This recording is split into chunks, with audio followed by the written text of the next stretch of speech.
चला बघ, अशा प्रकारचे सिम्बॉल राहतात. सिम्बॉल सिम्बॉल राहतात अशा प्रकारचे. XM मूलद्रव्यांची संज्ञा, त्याला म्हणायचा संज्ञा. ओके.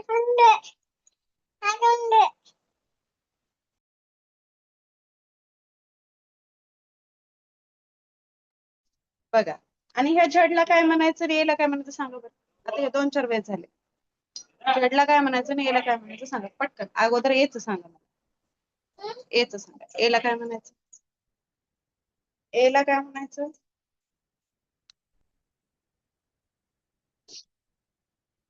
सांग. इथं लिहू आपण सगळ्यांचं एकत्र. एला काय म्हणायचं सांग.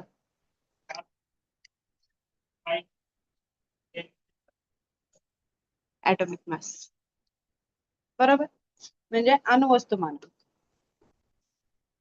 अणु वस्तुमान. बरोबर. आता हे अणुवस्तुमानांक म्हणजेच काय असतं? प्रोटॉन प्लस न्यूट्रॉन असतं. बरोबर आहे. आणि हे झेड म्हणजे अणुअंक. अणुअंक म्हणजे हा काय असणार आहे तुमचा? फक्त आणि फक्त प्रोटॉन. एवढं लक्षात आलं? कळालं? आता हे तर तुम्हाला कळालं. Yes yes Dhanwanti madam. Atomic number आहे, मास नंबर आहे, खालचा, आणि मूलद्रव्याची संख्या आहे इथं आपल्याला. ऍटॉमिक नंबर म्हणजे प्रोटॉन आणि न्यूट्रॉनची बेरीज. ओके. आता ह्याचं एक एक्झाम्पल घेऊया.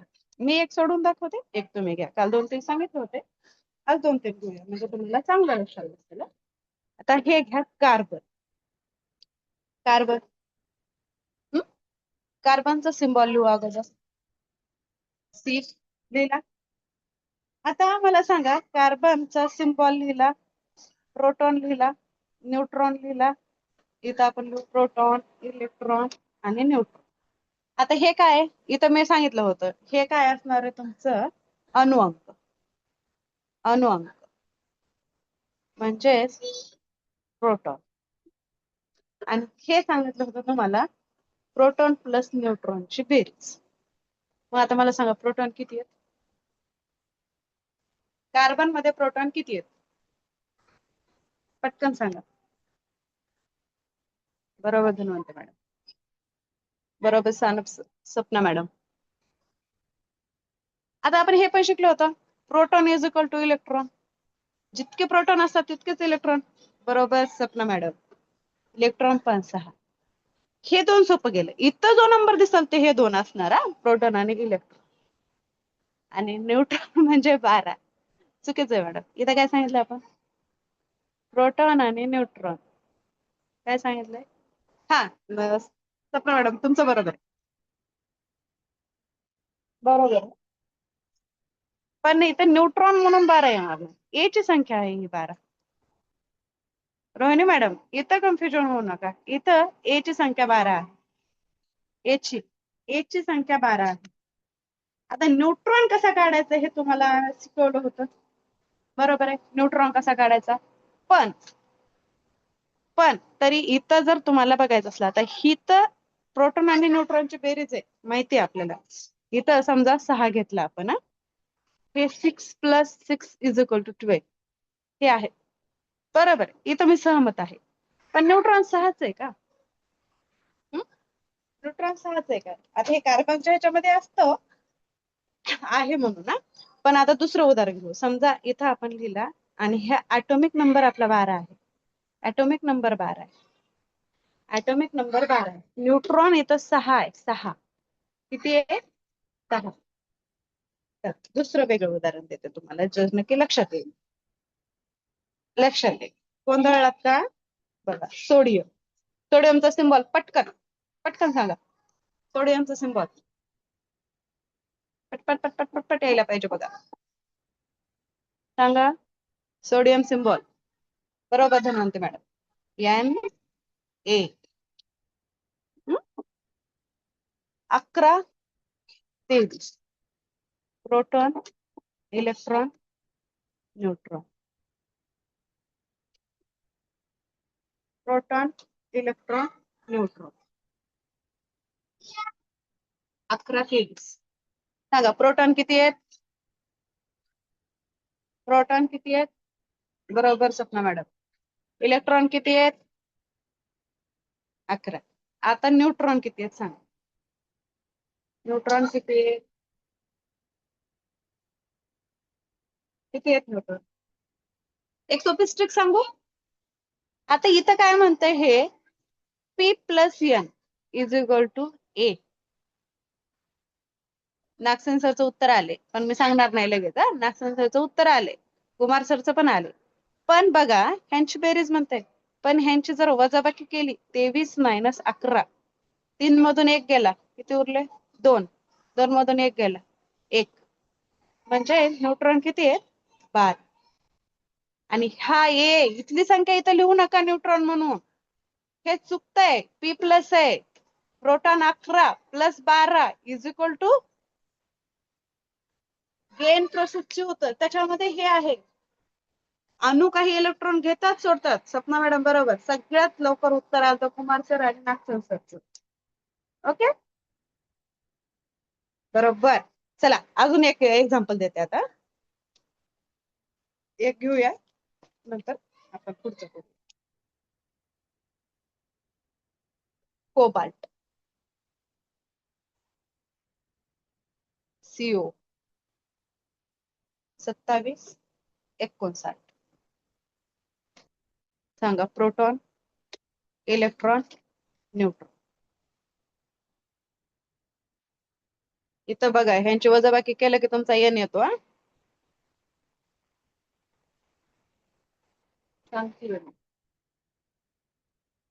आलंय. Proton 27, electron 27. त्याच्यामध्ये काही डोक लावायची गरज नाही. हा राजश्री मॅडमचं आले. अजून सांगा पटापटा पटापटा सांगा. त्याच्यातच गुंतायचं नाही आपल्याला, पुढं पण आहे. सपना मॅडमचं पण आले, नागसेन सरचं आले. आता मला प्रोटॉन इलेक्ट्रॉन सांगू नका, न्यूट्रॉन सांगा, फक्त न्यूट्रॉन सांगा. हा रोहने मॅडमचं आले, धनवंत मॅडमचं पण आले. 32. आता हा यायला युरेनियम घेऊ आपण. 92, 20, 235. प्रोटॉन इलेक्ट्रॉन मी लिहिते, न्यूट्रॉन सांगा मला. ते गणित येतात बरं का, परीक्षेला येतात. सांगा न्यूट्रॉन सांगा.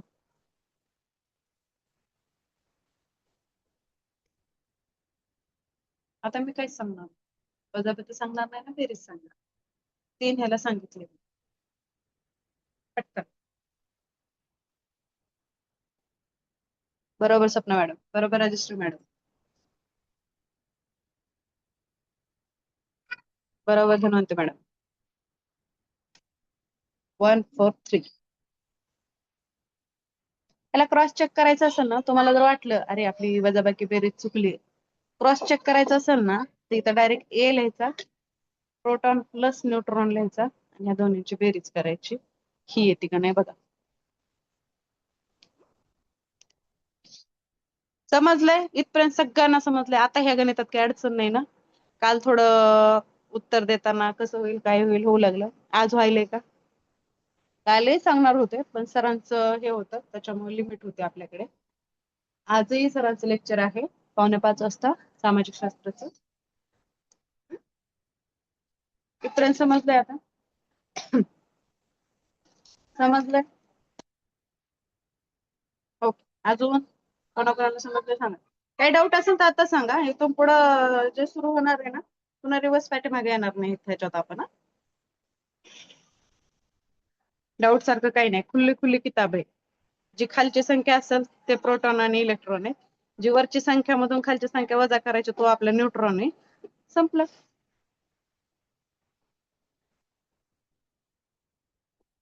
चल घ्यायचं पुढचं.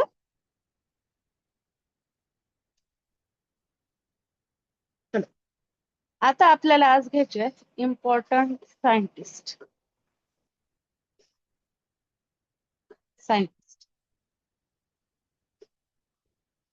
इम्पॉर्टंट महत्वाचे शास्त्रज्ञ. आता हे अणूचा जो शोध लावला किंवा पाहिलं त्याच्यामध्ये पहिले जे शास्त्रज्ञ येतात ते महर्षी कणाद. महर्षी कणाद हे पहिले शास्त्रज्ञ होते की त्यांनी सांगितलं की निसर्गातील निसर्गातील सर्व पदार्थ अतिसूक्ष्म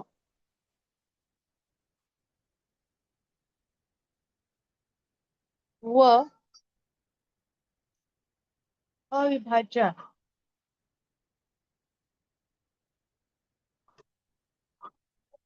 सर्व पदार्थ सांगितले होते त्यांनी शास्त्रज्ञ.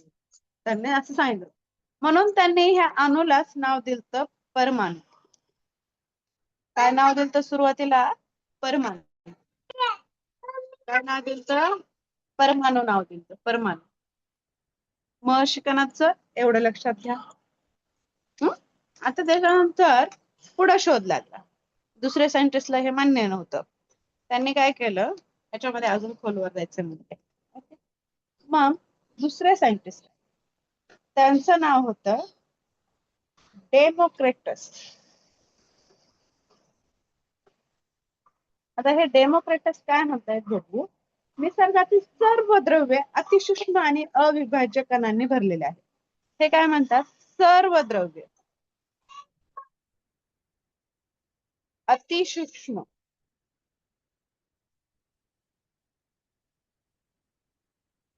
आणि अविभाज्य इंडिव्हिज्युअल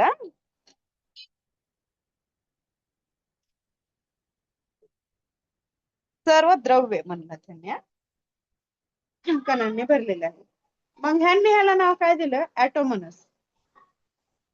ॲटॉम्स अविभाज्य इंडिव्हिज्युअल येतं म्हणजे ह्याचं नंतर अतिसूक्ष्मच्या नंतर कोणताच असा पार्ट पडतच नाही असं यांचं म्हणणं आलं डेमोक्रिटस. नंतर या दोघांनी एकांनी सांगितलं पदार्थ एकांनी सांगितलं द्रव्य. पण हे डाल्टनला मान्य नव्हतं. म्हणजे तिसरा जो सायंटिस्ट येतो महत्वाचा हे लक्षात ठेवा. कधी कोणत्याने काय सांगितलं हे टीईटी मध्ये क्वेश्चन येऊ शकतो आणि नसलं जर क्वेश्चन नाही आला तर जनरल माहिती असणं गरजेचं आहे. John Dalton.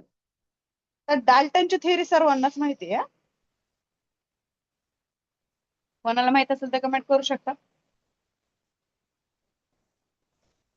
Dalton's atomic theory सर्वांना माहिती आहे ना.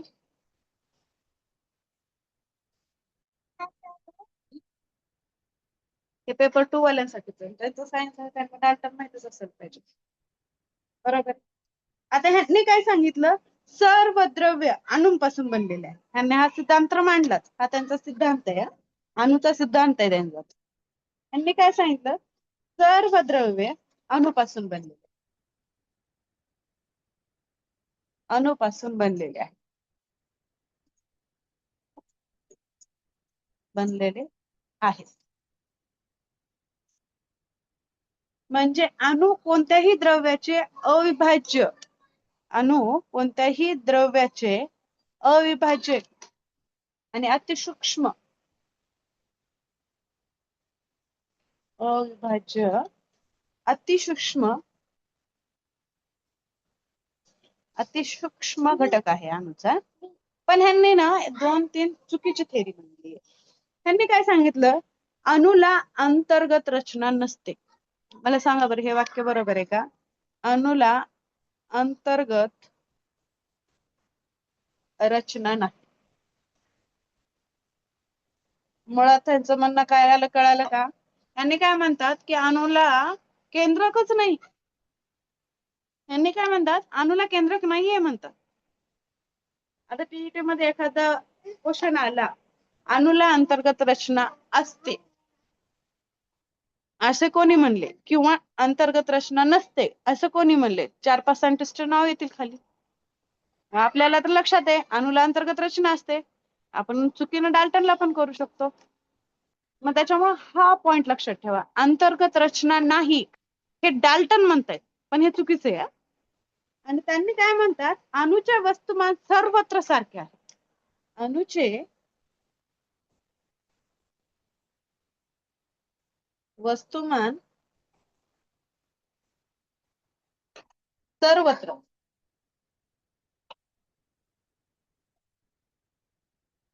सर्वत्र सारखे आहे. हे बरोबर आहे की चूक आहे सांगा? काल परवा शिकलो होतो का? अणुचे व अणुचे वस्तुमान सर्वत्र सारखे आहे. तुम्हाला माहिती आहे अणुचं वस्तुमान कुठे एकवटलेलं आहे? पटकन सांगा बरं. अणुचे वस्तुमान कोठे एकवटलेले आहे? अणुचे वस्तुमान कोठे एकवटलेले आहे?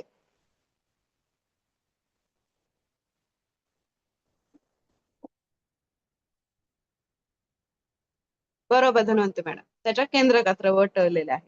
बरोबर. त्याच्या सेंट्रल बरोबर नागसेन सर. त्याच्या सेंटर मध्ये न्यूक्लियस मध्ये न्यूक्लियर मध्ये. ओके. मग हे चुकीचे 2 पॉइंट लक्षात ठेवा. नंतर डाल्टनची जी थेरी आहे त्यांना पुढं ह्याचे जे चुकीचे थोडेसे त्यांनी थेरी मांडलेल्या फक्त थोडस अतिसूक्ष्म विभाज्य हे सर्वांनीच मांडलं होतं. नंतर आपले जे थॉम्सन आहेत ते काय म्हणतायत बघूया.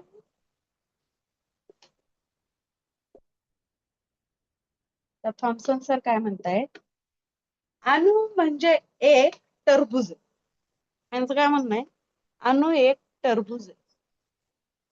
काय आहे? एक टरबूज आहे म्हणतात. आणि त्याने काय म्हणतात त्याच्या आतमध्ये जे लाल भाग आहे ना हा हा हा हा हा हा हा हे एक जेली एक द्रव्य आहे जो की पातळ पण नाही हे पण नाही असं एक द्रव्य आपण कुठंतरी बघितलं होता. जेली कुठंतरी बघितली होती आपण. कुठं बघितलं होतं? पेशींच्या चॅप्टर मध्ये काहीतरी बघितलं होतं. बरोबर आहे. हा कवक बिवक काहीतरी आपण असे बघितले होते. जाऊ द्या तिकडं नको आता. पण अजून तिकडं जायचं तिकडं विचार करायचा. त्यांचं काय म्हणणं आहे? एक अणु म्हणजे काय? एक टरबूज आहे. टरबूज. आणि ते काय म्हणतात त्यामध्ये जेली आहे. आणि ही जेली कशी आहे? धनप्रभारित आहे असं म्हणतात. काय म्हणतात? धनप्रभारित ही जेली. आणि त्या धनप्रभारामध्ये म्हणजे इथं जे इलेक्ट्रॉन आहेत ना टरबुजाच्या बिया कशा काळ्या असतात तसे हे ऋणप्रभार जे आहेत हे ऋणप्रभार इलेक्ट्रॉन हे त्यांनी रोवून ठेवलेत म्हणतात. काय म्हणतात थॉम्सन? इलेक्ट्रॉन अणूमध्ये महत्वाचं पॉइंट आहे रोवून ठेवले आहे. आता यांच्यापर्यंत इलेक्ट्रॉनचा शोध लागलाय. त्यांनी इलेक्ट्रॉन पर्यंत गेले रोवून ठेवले आहेत. आणि ह्यांचं एक असं म्हणणं होतंय हे जे पॉझिटिव्ह निगेटिव्ह चार्ज आहे ना हा समान आहे. दोन्हीवर समान आहे. हे बरोबर आहे. त्यांचं सांगण्याची पद्धत थोडी वेगळी आहे पण समान आहे. हा त्यांचं सांग. आणि त्यामुळे तो अणु जो आहे तो उदासीन आहे. आपल्याला माहिती आहे अणु उदासीनच आहे. बरोबर आहे उदासीन आहे. आणि हे टरबुजावर असं रोवल्यासारखं जी की युरोप मधली एक डिश होती तसं त्यांनी ह्याला काय नाव दिलं मग? Plum cake. काय नाव दिलं अणूला? Plum cake. आता प्लम केक हे अणूचे कोणत्या शास्त्रज्ञांनी नाव दिले? किंवा थॉम्सन यांनी अणूला काय नाव दिले? असा जर प्रश्न आला तर तुम्हाला तिथं प्लम केक आणि प्लम पुडिंग प्लम पुडिंग हे दोन्ही नाव येऊ शकतात. दोन्हीपैकी एक येणार. Plum cake pudding. आणि हे लक्षात ठेवा की यांनी अणूचा जो भार आहे तो पॉझिटिव्ह आणि निगेटिव्ह समान आहे आणि उदासीन आहे असं सांगितलं आहे. कळालं तिथपर्यंत 4 शास्त्रज्ञ कळाले. Plum cake. हा येस येस बरोबर रजिस्टर मॅडम. Plum cake. आता ह्यांनी इथपर्यंत स्टॉप केलं. नंतर आले रुदरफोर्ड. नंतर कोण आला? रुदरफोर्ड आले 5व्या क्रमांकावर.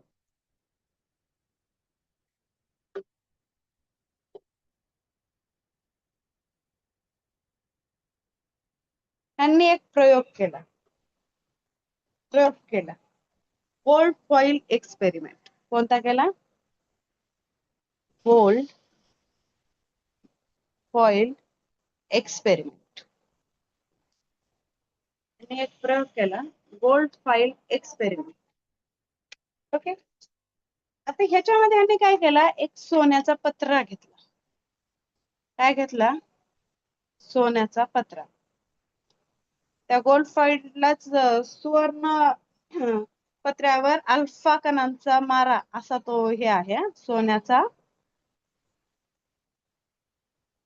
पत्रा. कोणत्या मुलाचा नाही बरं का, सोन्या नावाच्या मुलाचा नाही, ओरिजिनल पत्रा सोन्याचा घेतला आणि त्याच्यावर अल्फा कणांना मारा केला. अल्फा कण, त्याच्यावर अल्फा कणांनी मारा केला. ओके.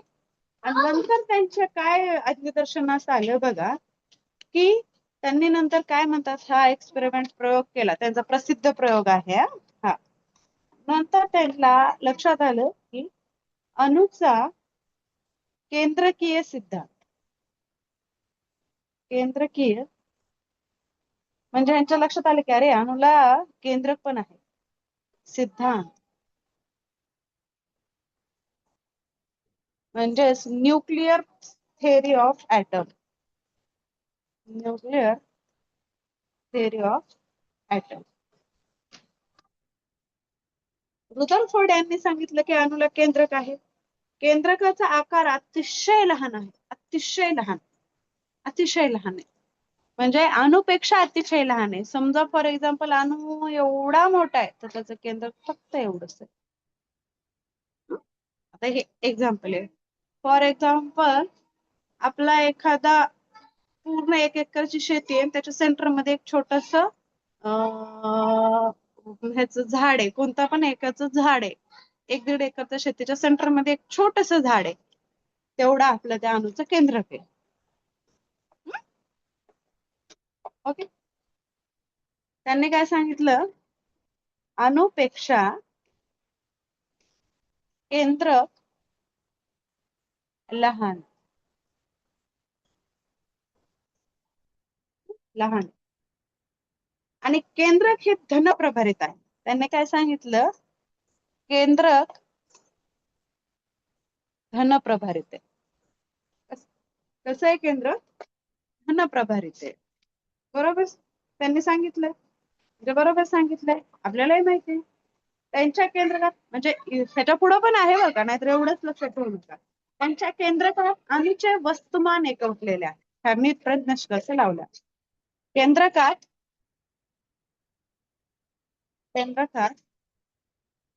अणूचे वस्तुमान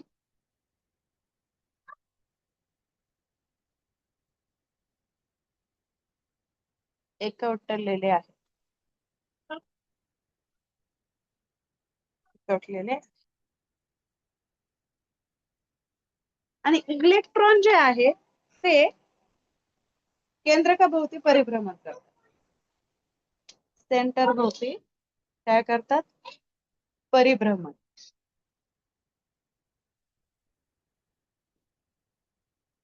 परिभ्रमण, परिभ्रमण. आणि केंद्रक आणि फिरणारे जे इलेक्ट्रॉन आहेत त्यांच्यामध्ये एक पोकळी आहे. आपल्यालाही माहिती आहे की ज्यावेळेस इलेक्ट्रॉन केंद्रकाभोवती फिरतात त्याच्यामध्ये हे जे डिस्टन्स राहतं, हे जे डिस्टन्स राहतं ही त्याच्यामधली पोकळी असते, ही त्याच्यामधली पोकळी असते. कळालं ह्यांचं? आता ह्याच्यानंतर पुढचा एक सायंटिस्ट राहतो बोहर. होते तर 5 मिनिट आहेत. बोहर इथपर्यंत समजलंय का सांगा?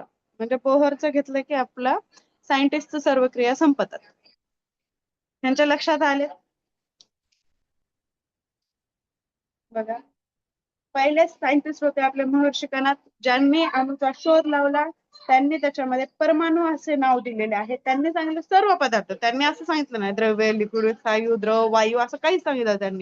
त्यांनी डायरेक्ट सांगितलं सर्व पदार्थ हे जे आहे ते अणूचे अतिसूक्ष्म आणि अविभाज्य भाग आहे. नंतर डेमोक्रिटस आले, त्यांनी सांगितलं की सर्व द्रव्य हे अतिसूक्ष्म आणि अविभाज्य कण आहेत. त्यांनी ॲटॉमस असं नाव दिलं. त्याच्यानंतर डाल्टन्स आले. डाल्टन्स यांनी त्यांची स्वतःची थेरी मांडली आणि त्या थेअरीमध्ये त्यांनी सांगितलं की सर्व द्रव्य पदार्थ जे आहेत ते अणुपासून बनलेले आहेत आणि कोणत्याही द्रव्याचे अविभाज्य किंवा अतिसूक्ष्म कण पुढं करता येत नाही का, त्यालाच अणु असे म्हणतात. आणि अणुला अंतर्मुख रचना नसते, अणुचे वस्तुमान सर्वत्र सारखे असते, असा चुकीचा सिद्धांत पण डाल्टन यांनी मांडला होता. ओके. नंतर जे थॉम्सन आले, त्यांनी काय सांगितलं, अणु म्हणजे एक टरबूज आहे, ते लाल कलरची जी जेली आहे आणि बिया, टरबूज लक्षात ठेवायचं, लाल कलरची जेली लक्षात ठेवायची, बिया म्हणजे इलेक्ट्रॉन, एवढं लक्षात ठेवायचं थॉम्सनच्या थेअरीमध्ये.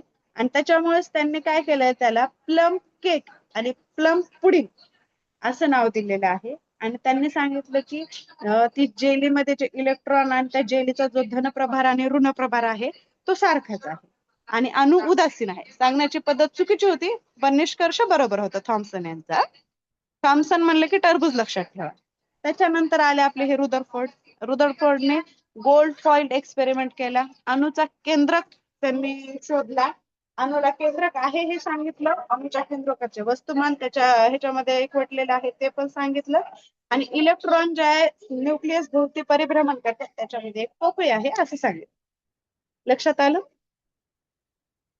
लक्षात आलं? थेरॉटिकल पार्ट आहे, लक्षातच ठेवावा लागतो. आता त्याच्यानंतर आपले आले 6वे, बोहर. बोहर आता ह्यांनी काय केले, अणुची एक स्थिर कक्षाचा सिद्धांत दिला, अणुचा स्थिर कक्षा, स्थिर कक्षा सिद्धांत, यांचा अणुचा स्थिर कक्षा सिद्धांत आहे. आणि म्हणजे त्याला काय म्हणायचं, स्टेबल ऑर्बिट मेटल मॉडेल. यांनी काय सांगितलं, प्रत्येक इलेक्ट्रॉन हे निश्चित कक्षेत फिरतो. आता समजा हा अणु आहे, हे त्याचं सेंटर आहे, हे त्याच्या कक्षा आहे, तो त्याच्या कक्षा आहे. आता त्यांनी काय सांगतात, प्रत्येक कक्षेत सेपरेट, बरोबर आहे, त्यांचं कक्षेला नावं पण असतात, हे पण लक्षात ठेवा, सेपरेट फिरतात. त्यांनी सांगितलं त्यांच्या स्वतंत्र कक्षा आहेत, स्वतंत्र आहेत कक्षा, यांच्या कक्षा, इलेक्ट्रॉनच्या ज्या कक्षा आहेत ते स्वतंत्र आहेत, स्वतंत्र कक्षा आहेत, निश्चित कक्षेमध्ये फिरतात. कक्षा स्वतःची ऊर्जा निर्माण करते. काय करते, कक्षा स्वतःची ऊर्जा तयार करते, ऊर्जा तयार करते. ओके. त्याच्यानंतर ते काय सांगतात, ज्या ज्या वेळेस ही कक्षा केंद्रकापासून दूर दूर दूर दूर जाते त्या वेळेस तिची ऊर्जा वाढते. समजा आता हे पहिले आहे, पहिल्या कक्षेत 1 पटीने ऊर्जा वाढली, दुसरी 2, तिसरी 3, चौथी 4, 5 असं नॉनस्टॉप तिच्या ऊर्जा वाढत चालतात. आणि जरी इलेक्ट्रॉन कक्षेमध्ये फिरत असले तरी इलेक्ट्रॉन उडी मारू शकतात. सहमत आहात का याला तुम्ही? उडी मारू शकतात, येस, मारू शकतात. म्हणून तर इलेक्ट्रॉन घेता पण येतो, सोडता पण येते, स्वतंत्र येते, उड्या मारू शकतात. आता उड्या का मारतात, जर हे इलेक्ट्रॉन जास्त एनर्जी शोषून घेतली तर हे काय करतो, आता ह्याच जर आता आपलं समजा एम कसं आहे, आपलं टीईटी आहे, टीईटी साठी आपल्या हे कक्षा आहेत, कक्षा म्हणजे आपले हे विषय येते, समजा मॅथ आहे, सायन्स आहे, बालमानसशास्त्र आहे, मराठी आहे, हिंदी आहे, अशा आपल्या ह्या कक्षा आहेत आपल्या, त्या कक्षाभोवती आपण काय करतो, फिरतोय, आपणही फिरतोय, असं फिरतोय. आता आपल्याला वाटलं समजा की आपलं सायन्सचा अभ्यास सुरू झालाय, मग आपण इकडे जातो मॅथकडे, मॅथचं झालं की इकडे जातो, सगळ्याच करतो, पण तसंच हे इलेक्ट्रॉन धरा, नाहीतर असंच म्हणतो, असं ज्याची ऊर्जा पूर्ण झाली, ज्याचा अभ्यास पूर्ण झाला, ज्याची क्षमता पूर्ण झाली ते बाहेर जातं. आणि इथं गेलं की आपल्या लक्षात आलं, अरे आपण सायन्स केलंच नाही, म्हणजे इथं आपली उत्सर्जित होती ऊर्जा, तेव्हा आपण इथं येतो परत. आणि हे पास झालं की इलेक्ट्रॉन सारखं पटकन उडी मारून बाहेर निघून जातो, मुक्त होतो. मग आपल्याला नंतर टीईटी करायची गरज नाही. बरोबर आहे? एवढं लक्षात ठेवा, ह्याच्यामध्ये जास्त काही नाही. हं? लक्षात आलं? बोहरचा जो आहे तो निर्णय जो आहे त्यांनी काय सांगितलं, इलेक्ट्रॉन स्वतंत्र फिरतात, स्वतंत्र कक्षा आहेत, इलेक्ट्रॉन स्वतंत्र फिरतात. न्यूक्लियस पासून लांब जाताना त्याची ऊर्जा वाढते, ऊर्जा वाढते. शोषून घेतल्यावर उत्सर्जित झाल्यावर ऊर्जा कमी होते आणि तो आतमध्ये येतो. एवढंच आहे. त्याच्यामध्ये बोहरच्या निर्णयामध्ये काहीच नाही. आता पाठीमागचं त्यांनी सांगितलं ते सगळं बरोबर आहे. त्यांनी अगोदरचे जे सायंटिस्ट आपले झाले, कोणते झाले अगोदरचे? रुदरफोर्ड. त्यांनी त्यांना योग्य मानून पुढे गेले. आता त्यांनी सांगितलं होतं बाकीचं धनप्रभारित, ऋणप्रभारित, केंद्रक वगैरे सगळं सांगितलं. कळालं थेऱ्या? थेऱ्या समजला तुम्हाला? 6 ला 6 थेरी समजल्या? थेरॉटिकल पार्ट आहे, वाचून घ्यायचा. तुम्हाला नोट्स पण पाठवलेल्या आहेत ग्रुपवर. रेकॉर्डिंग स्टॉप करते. सर आले तर बघूया.